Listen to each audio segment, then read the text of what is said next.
देखिए बैंक की तरफ से नोटिस आया है 13(2), फिर 13(4), फिर जुडिशियल मैजिस्ट्रेट के पास उन्होंने अप्लाई किया, उनको फिजिकल पोजीशन की परमिशन मिल गई है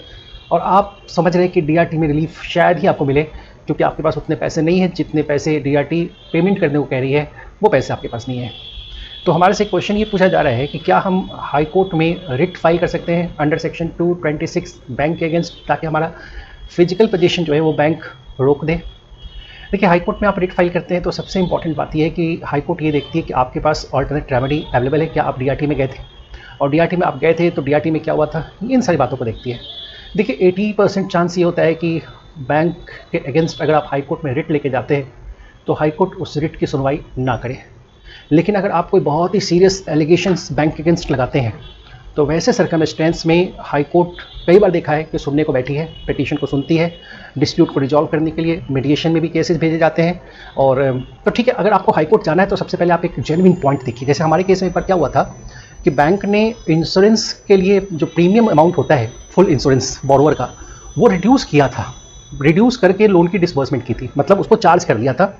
लेकिन बोरोवर का इंश्योरेंस ही नहीं करवाया, ठीक है ना, वो पैसे पेंडिंग पड़े रह गए और पॉसिबली बाद में बोरोवर की डेथ हो गई। अब बोरोवर के जो लीगल रिप्रेजेंटेटिव थे, जो उनके फैमिली मेंबर, जो उनकी वाइफ हैं, वो लोन का ईएमआई नहीं दे पाई। अब बैंक ने अपनी रिकवरी प्रोसीडिंग शुरू कर दी, 13(2), 13(4) ये सब लाना शुरू कर दी। अब क्या हुआ ना कि जब बैंक ये काम करना शुरू कर दी तो हमने डीआरटी में ऐसे लगाया और डीआरटी को बताया कि चूँकि ये बैंक की ही फॉल्ट है, बैंक इंश्योरेंस अमाउंट लेने के बावजूद भी उन्होंने इंश्योरेंस नहीं करवाया बोरोवर का और बोरोवर की डेथ हो गई, इसकी रिस्पॉन्सिबिलिटी बैंक के ऊपर जाती है, तो यहाँ पे पोजीशन जो है वे स्टे कर दे। आपको पता है बैंक ने क्या किया इस सिचुएशन, डीआरटी में क्या हुआ, डीआरटी ने पिटीशन डिसमिस कर दी। वो कहा कि उन्होंने कि भाई सिर्फ इंश्योरेंस के ग्राउंड पे हम फिजिकल पोजीशन नहीं रोक सकते हैं। अब देखो कल होकर फिजिकल पोजीशन था, होने वाला था, कल फिजिकल पोजीशन था,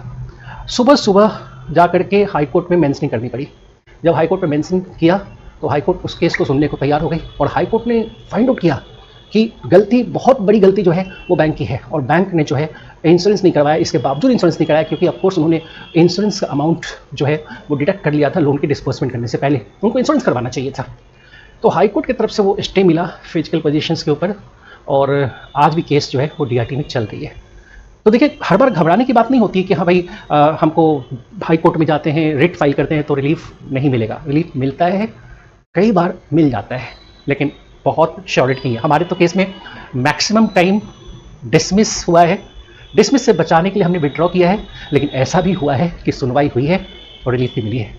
तो अगर आपके पास अच्छे ग्राउंड्स है ना तो जरूर जाइए हाई कोर्ट में, पॉसिबली अच्छी सुनवाई होती है।